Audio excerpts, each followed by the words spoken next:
Je voudrais dire notre surprise qu'après la clôture des États généraux de la mobilité, cette assemblée plénière n'est pas à son ordre du jour le projet ferroviaire normand, bien que vous l'ayez abondamment évoqué.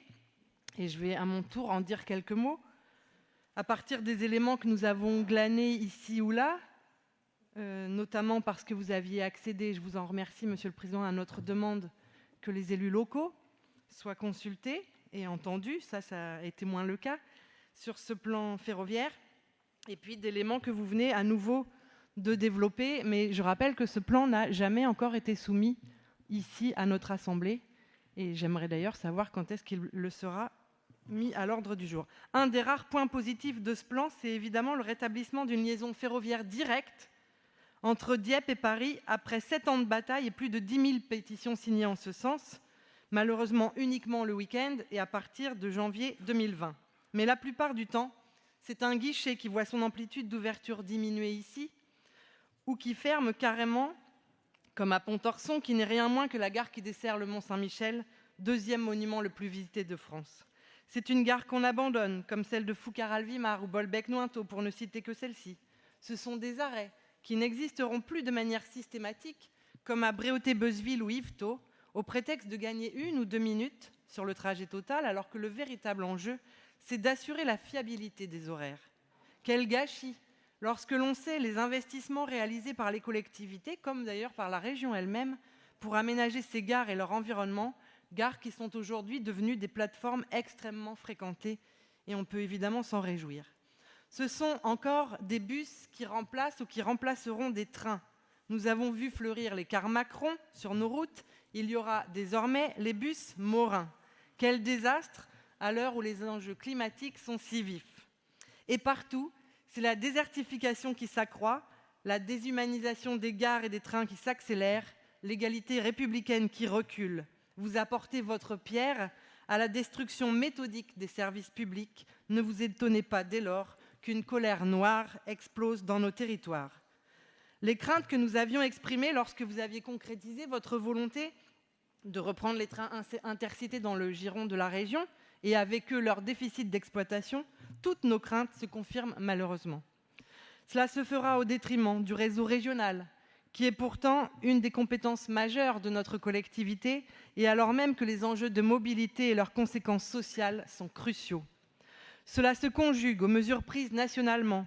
Je pense en particulier à la réforme ferroviaire et à la loi LOM, qui affaiblissent l'opérateur national de transport public ferroviaire, assassinent nos petites lignes, misent sur les comportements individuels pour répondre aux enjeux climatiques, alors qu'il faudrait développer une stratégie et des modes de transport collectifs, souples et donc fréquents, adaptés à la vie d'aujourd'hui et à la proximité. Votre plan accentue également les défauts d'un système ferroviaire quasi exclusivement centré sur Paris. Seules les lignes directes entre quelques-unes des grandes villes normandes et la capitale sont en effet renforcées, mais cela se fait au détriment des liaisons internes à la Normandie, au détriment aussi des liens de la Normandie avec les régions limitrophes.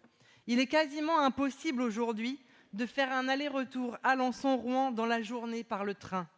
Et il est de plus en plus compliqué de faire Rouen-Rennes, Cherbourg-Rennes, ou même d'aller jusqu'au Mans, malgré ce que vous disiez à l'instant, et d'y attraper un TGV pour Lille, Strasbourg, Marseille ou Montpellier sans passer par Paris. Bref, la carte qui se dessine est l'exact contraire de ce que vous prônez, à savoir une France des territoires où tout ne se décide et ne passe pas par Paris. Alors, puisque vous avez pris le parti de ne pas soumettre ce plan ferroviaire aux voix aujourd'hui, mettons les prochaines semaines à profit pour entendre les demandes qui s'expriment et les propositions que font de nombreux collectifs d'usagers, des syndicats de cheminots, des élus locaux ou encore le Césaire. Tous plaident pour que la région se concentre sur ses propres prérogatives ferroviaires en assurant l'avenir des petites lignes, nombreuses en Normandie, pour lesquelles SNCF Réseau n'investira malheureusement plus et qui seront confrontées à une problématique de coût et d'entretien, plus fortement encore dans le contexte d'ouverture à la concurrence qui se profile. Tous plaident pour un réseau ferroviaire de proximité qui fera préférer le train à davantage de nos concitoyens, ce qui est indispensable au regard des enjeux climatiques comme de la sécurité routière.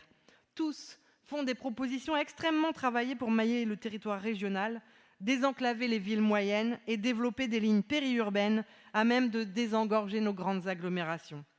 Un dernier mot sur les transports scolaires cette fois-ci. En harmonisant les tarifs vers le haut, vous contribuez à d'importantes augmentations pour les familles dans 4 de nos 5 départements normands. Cette augmentation avait malheureusement déjà eu lieu en Seine-Maritime il y a quelques années maintenant. Nous ne l'avions évidemment pas soutenue pour notre part et elle avait à juste titre suscité le mécontentement des familles concernées comme des communes et des communautés de communes. Les mêmes causes auront évidemment les mêmes effets, d'autant que le pouvoir d'achat est l'une des principales difficultés de nos concitoyens actuellement.